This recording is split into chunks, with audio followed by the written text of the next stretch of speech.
like to turn to the book of John, chapter 21. Book of John, chapter 21. We'll read verse 1 and verse 14.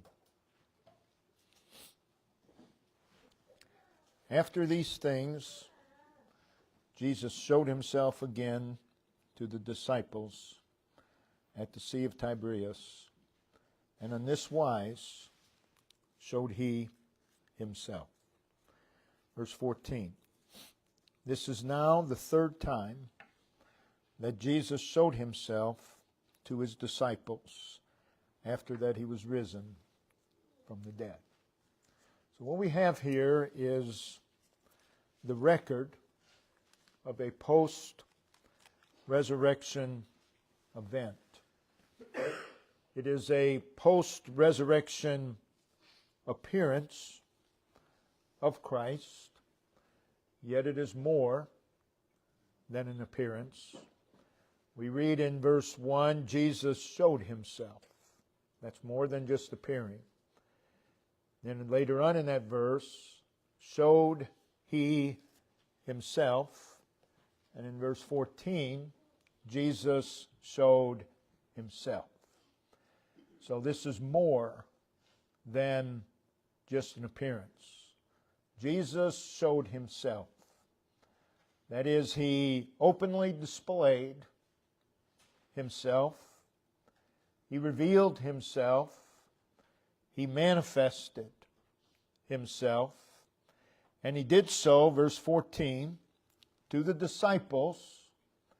And from verse 2, at this particular time, there were 7 of them. These were the apostles.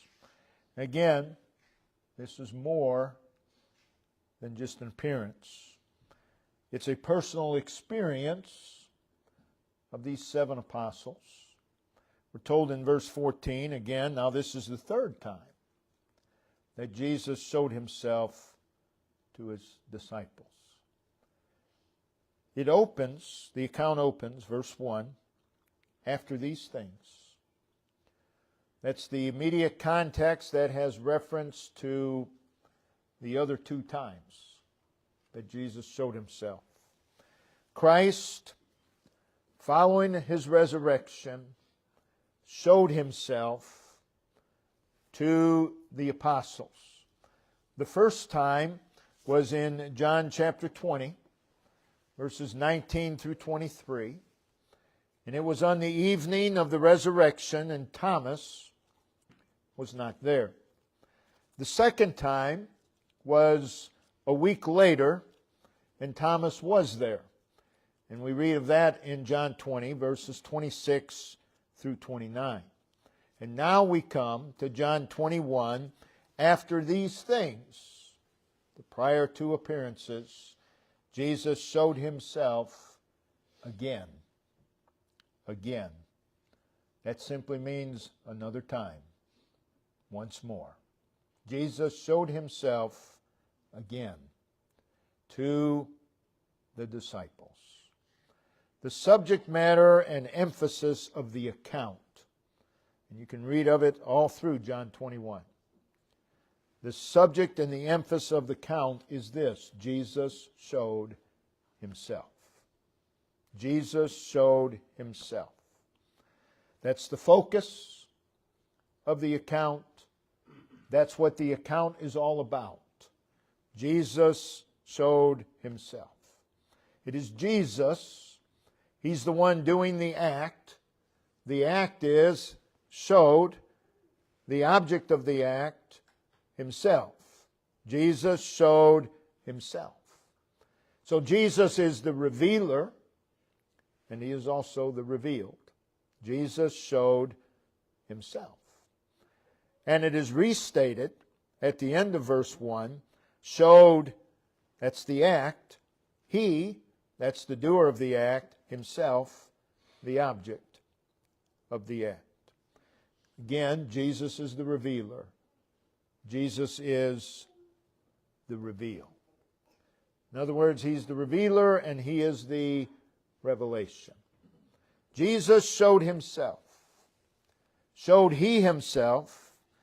Jesus showed Himself.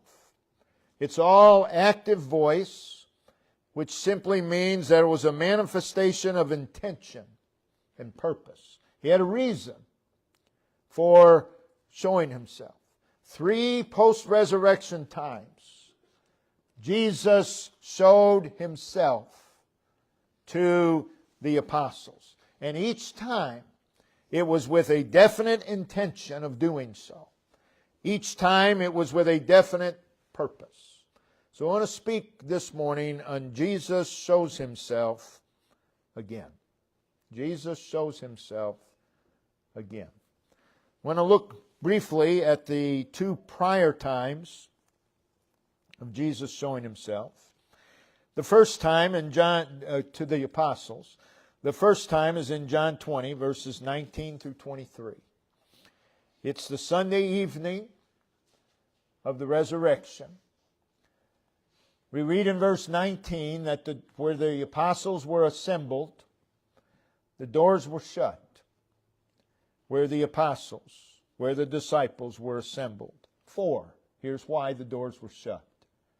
Fear of the Jews. So they are assembled in this place, and they are fearful.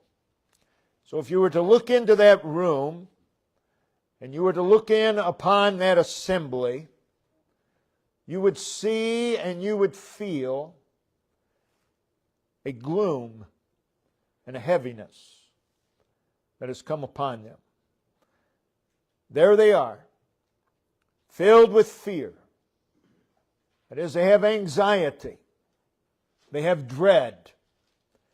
And even though they are together, they are in a very distraught state of mind. Christ has been crucified.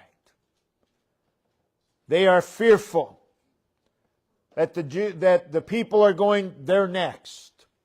So looking into that room and upon that assembly, you can see and you can feel their unsettledness.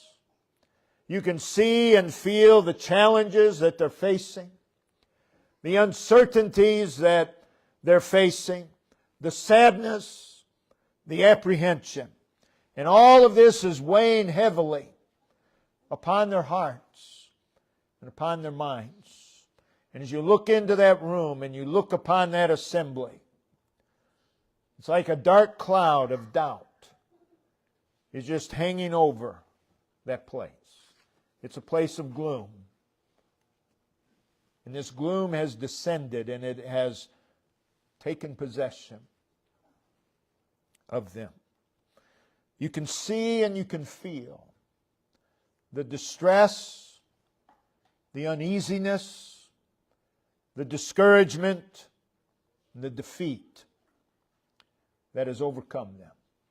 And there they are.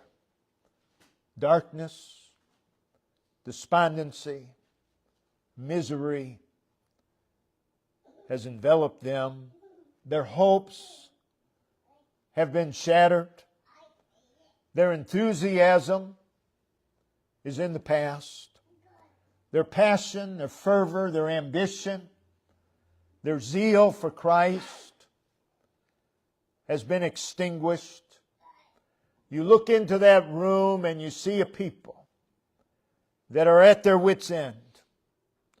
They don't know what to do next. And upon that, they have nowhere to turn. In their hearts and minds, there's nowhere to turn. We come to verse 19. Came Jesus and stood in the midst. Read those words, Jesus in the midst. Not only in the midst of the assembly, but in the midst of everything that they were feeling at that time. Jesus in the midst. And He speaks. Again, He's there on purpose. He's there with an intention. He says, peace be unto you. That's the reason He's there. To give them peace. That would involve Him removing what they were feeling. Not only removing it, but replacing it with an inward strength and an inward comfort, an inward rest. Removing the fear and replacing it with a state of security and contentment. Removing the fear and replacing it with a state of confidence and assurance that all is well. Jesus stood in the midst. That's an appearance. Jesus stood in the midst. That's an appearance. And said unto them, Peace be unto you. How He would bring that peace about, verse 20. And when He had so said, He showed them His hands and His side. Now we've gone from just an appearance, Jesus stood in the midst, to Jesus showing Himself. Why? Peace be unto you. So He displayed, He revealed, He manifested Himself to them. And then notice verse 20 of John chapter 20. And when He had so said, and He showed them His hands and His side, then, very important word, then, after Jesus showed Himself, then were the disciples glad. Peace has come upon them. And the result of that peace is they were glad. Notice, when they saw the Lord. They saw Him standing in the midst. But this is different. Jesus showed Himself. And now they're glad. Why? Peace has come upon them. When they saw the Lord. A week later, John chapter 20, verses 26 through 29, the apostles are again assembled. And we read, and Thomas with them. And we read, then came Jesus. And again, He stood in the midst. And again, He said, Peace be unto you.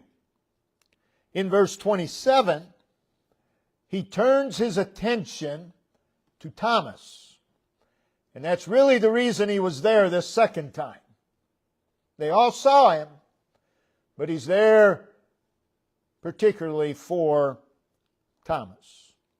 So He turns His attention to Thomas, who was hurting, who was discouraged, who was defeated, who was pessimistic.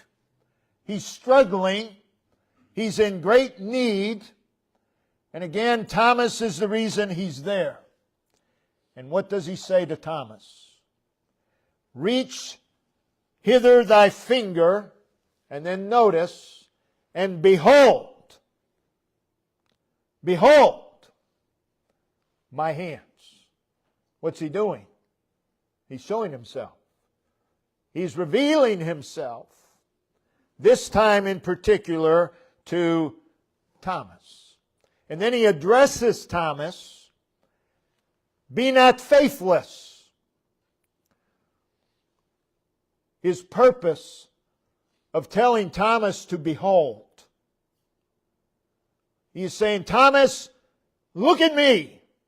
See me. Be not faithless. The reason I want you to see me, the reason I'm showing myself to you, be not faithless. rather believing. That's why He's there. That's why He shows Himself. And the result of Thomas seeing the revealed Christ, John 20, verse 28, and Thomas answered and said unto Him, My Lord and my God. That was the response of Thomas. Most preach this. Thomas then believed that Christ was indeed resurrected. He knew that when he saw Him in the midst. This is a confession of what he believed. He believed He's Lord. He's God. Jesus showed Himself. And Thomas believed.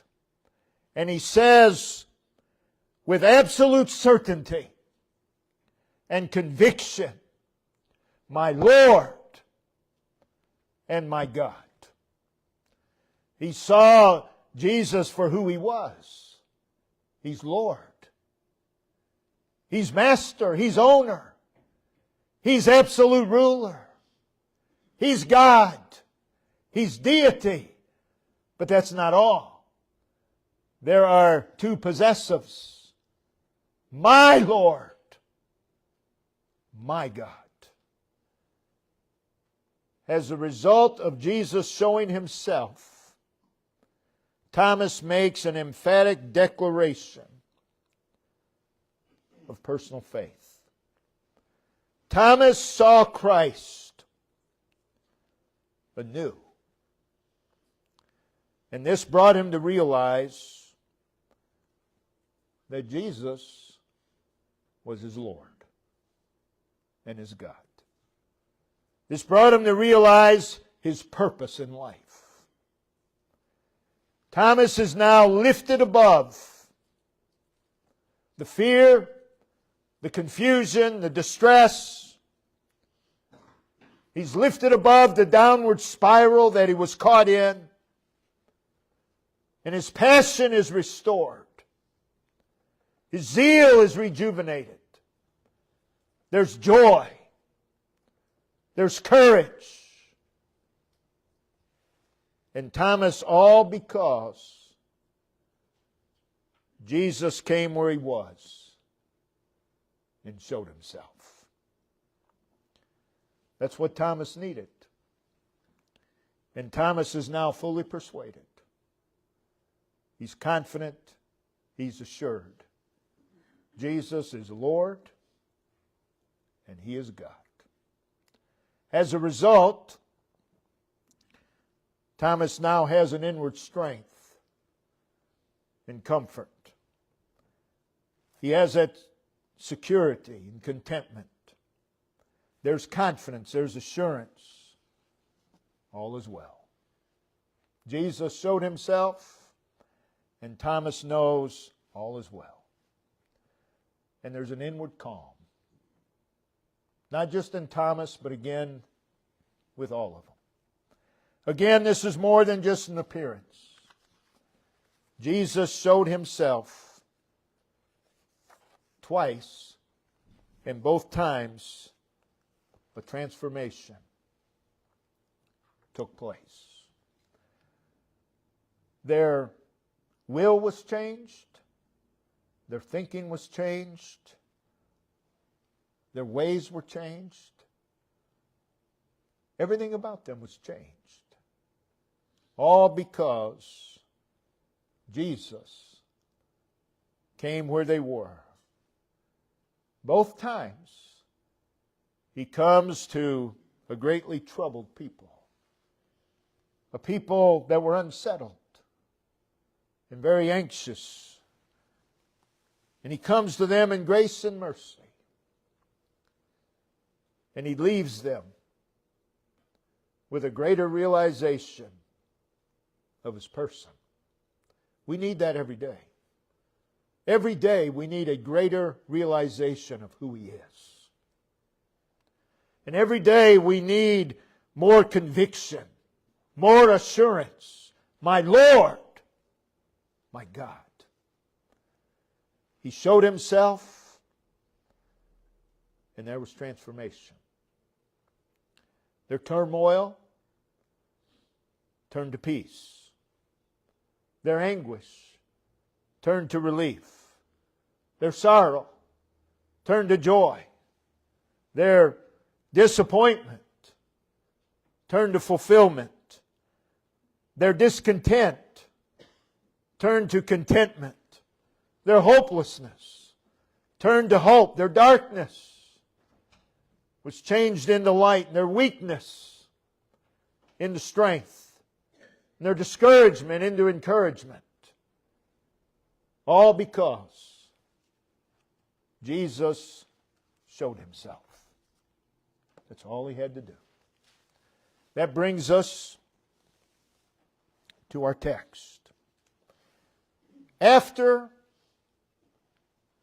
these things, the two prior events, it is after these things Jesus showed Himself. Circle it, put stars around it, highlight it, again. Again. It is Jesus again. Remove the word showed for just a moment. And it is Jesus again. That's what we need. Jesus again and again and again and again. How thankful we ought to be that the Lord enters into our lives for His purpose, our benefit, and He does so again and again and again and again. Jesus again. Jesus again. Think upon those two words in your life. Jesus again. We all can give testimony, Jesus again. I was feeling, Jesus again. Jesus again. Oh, may the reality of those two words get a grip upon us. Now, in John 21, it's a different place than the other two events. They're now at the Sea of Tiberias, also known as the Sea of Galilee. They're now about 60 miles northeast of Jerusalem, of where they were before. But regardless of being a different place, Jesus again. Jesus again. It's a different setting. It's a set of different circumstances.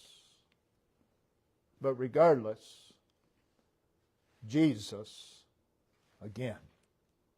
So though our places and our setting and our circumstances are in a constant flux of change, we have these words. Jesus again. Now in verse 1, Jesus showed Himself again to the disciples. And on this wise showed He Himself. And as we've already pointed out from verse 2, on this occasion there were 7 of them. And now they're fishing. Before they were just sitting in a house, a structure of some kind. But now they're fishing. They're out on the Sea of Galilee. And we're told in verse 3, and that night Circle those two words, that night. They caught nothing. Circle that word, nothing. That night, nothing. That's their circumstances. That's the setting. Now, some of these were professional fishermen. They had made their living in this profession. These men knew how to fish.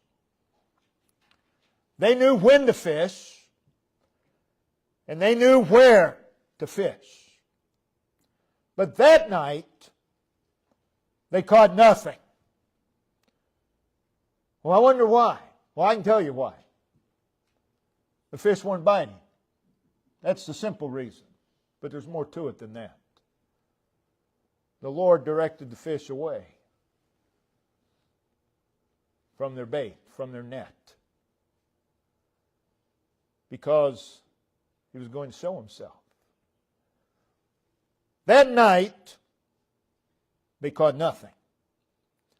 No doubt they had been successful in the past, but on that night, in spite of their know-how, in spite of their effort, 3 words. That night, nothing. On that night, nothing worked. On that night, nothing happened. They had nothing to show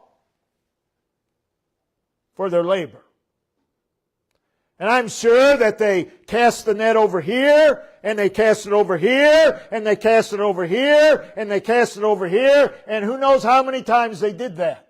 But every time they drew in that net, same thing. Nothing. That night, they caught nothing. They were doing everything they knew how to do. They were doing it correctly. They knew how to fish.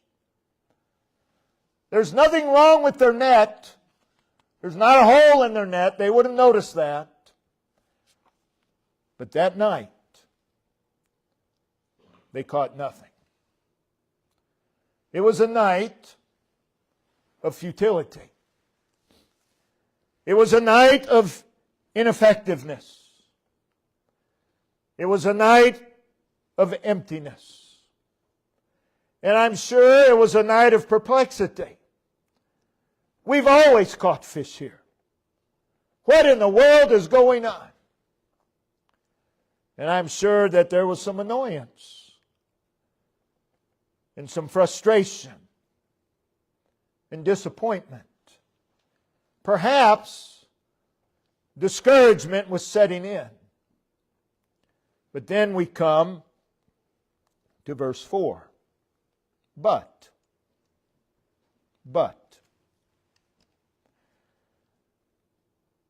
Used to introduce something contrary, or contrasting, I should say, to what had already been mentioned, which is that night they caught nothing.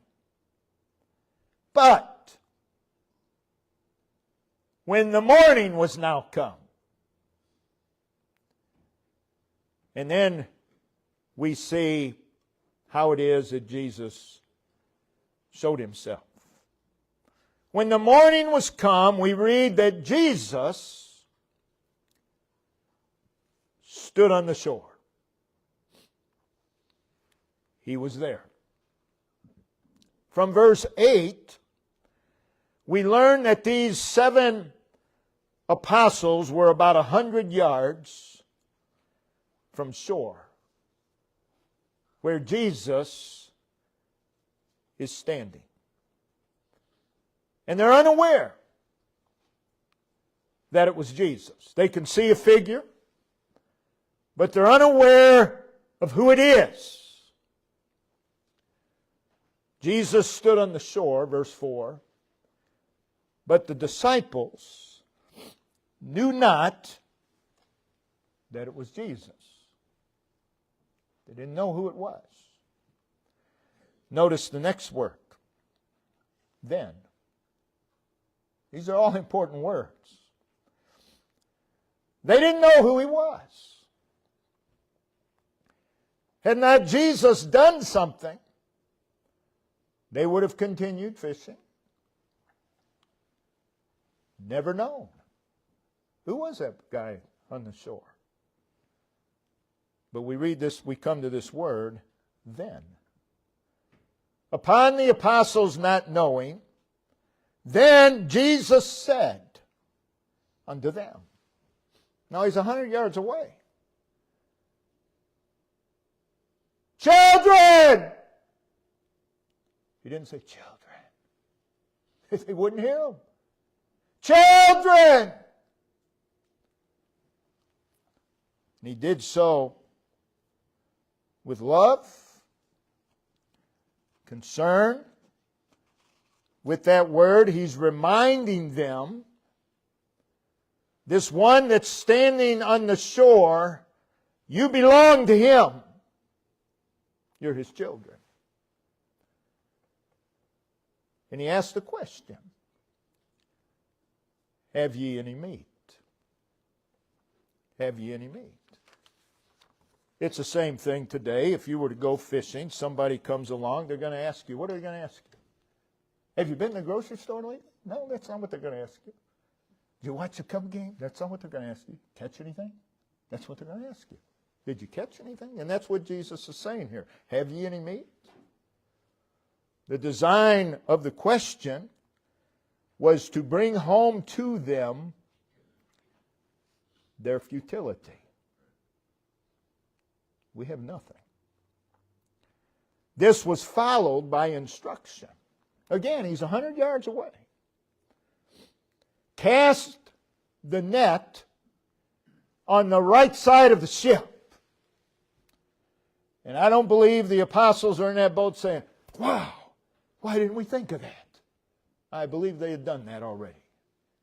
Probably several times. He says, cast the net on the right side of the ship. And in verse 6, now they were not able to draw it for the multitude of fishes. So they have gone from nothing on their own to abundance. Then we come to verse 7. Therefore, as a result of the miraculous abundance of fish, John said to Peter, it's the Lord. That guy over there, that's Jesus. It's the Lord. It was not said in a mundane way. He didn't say, Peter, that's the Lord. No. Peter, that's the Lord. That's Him. He didn't, there was great excitement in those words. It is the Lord. They were words of confidence. He didn't say, Peter, get a little closer. I think that might be the Lord. No, he knew. He knew. It was said with a confidence and assurance and with anticipation. Again, the one standing on the shore, he's now made himself known. It's more than appearance. Again, it is Jesus showed himself again. Again. And we say, thank you, Lord. Jesus showed himself again. And John says, it's the Lord. And then we read, now when Simon Peter heard that it was the Lord, he girt on his fisher's coat, which was the upper outer garment, unto him, for he was naked. He was not stark naked, he was in his underwear. In the Lord's eyes, that's nakedness. That's another subject. So he puts on this outer coat, And he did cast himself into the sea. Commentators say, well, it doesn't make sense. Why would he put his coat on and then jump in the sea? He's going to see the Lord. That's why. He's going to see the Lord. This didn't make that 100-yard swimming any easier, having that coat on. But he's going to see the Lord. Many will say that Peter jumped into the sea simply reveals the impulsiveness of his personality, and Peter was an impulsive individual. But the fact that he took the time to put on his fisher's coat shows his collectedness. This was not just a thoughtless impulse. And Peter, without any reserve, filled with love, filled with desire for Christ, cast himself into the sea. Why? To be near to Christ. And he's swimming toward Christ. A revealed Christ inflamed in Peter desire and courage and zeal. Reading on in the text, upon Jesus revealing himself, the other apostles make it to shore in their boats. And they receive from the hand of Christ. So Jesus showed himself. And that night, nothing became a morning of fellowship with Christ. Jesus showed himself. When this happens, he's more than just a historical figure. He's more than a doctrine, more than a point of theology. When Jesus shows himself, he's more than a thought, more than a philosophy, more than an opinion, more than a creed. He's reality.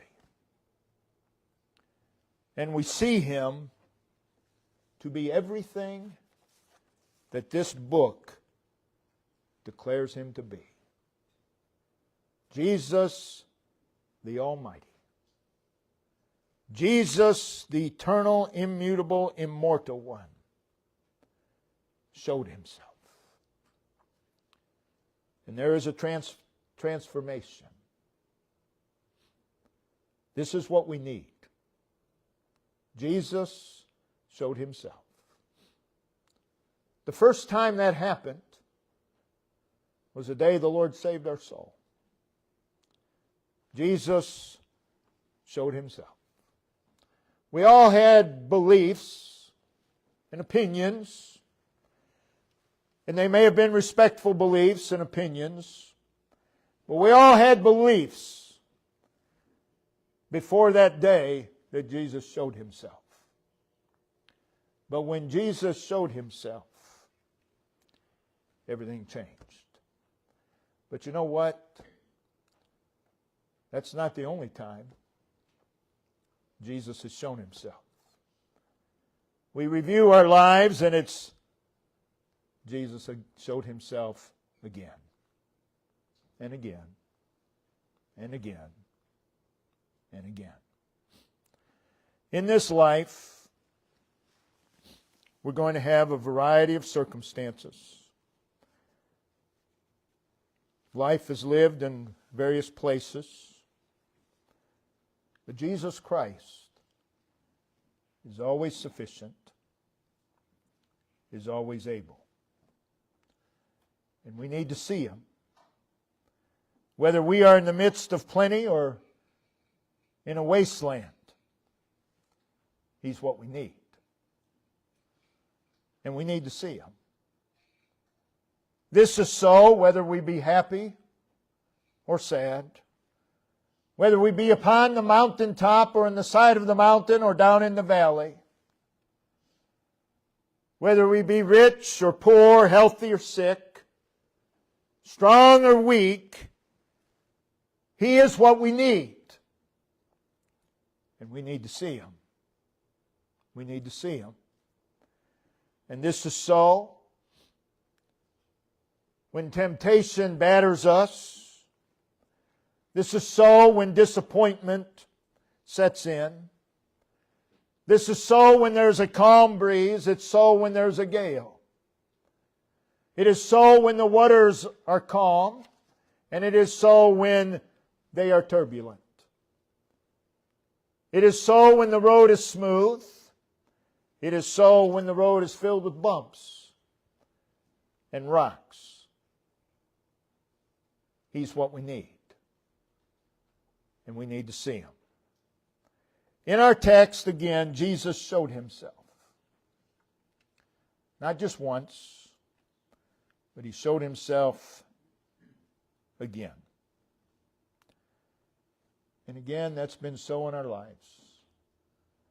Jesus showing Himself, coming and standing in the midst of whatever it is that we're in. And He stands in the midst and He shows Himself to us. Now notice, in closing, some words in relation, and we've mentioned them, some words in relation to Jesus showing Himself. John 20, verse 19, you have the words then, when, and where. Verse 20, you have the word when, then, when. John 21, verse 4, but when, verse 5, then. No matter the then, the when, or the where, what we need is for Jesus to show Himself to us. And that changes everything. We ought to pray, Lord, show Yourself to me today. Show me Yourself. We find ourselves in a place we'd rather not be or whatever. Jesus, show Yourself. That'll fix everything. It'll fix everything. It may not change your circumstance. It'll change the way you feel about it, though. Jesus showed Himself again. And we can all testify. Jesus showed Himself again to me. Jesus showed Himself again to me. Oh, the patience of the Lord. That He just does it again and again and again and again. Show Yourself. Should be our prayer. Brother Ben, if you'll come and lead us.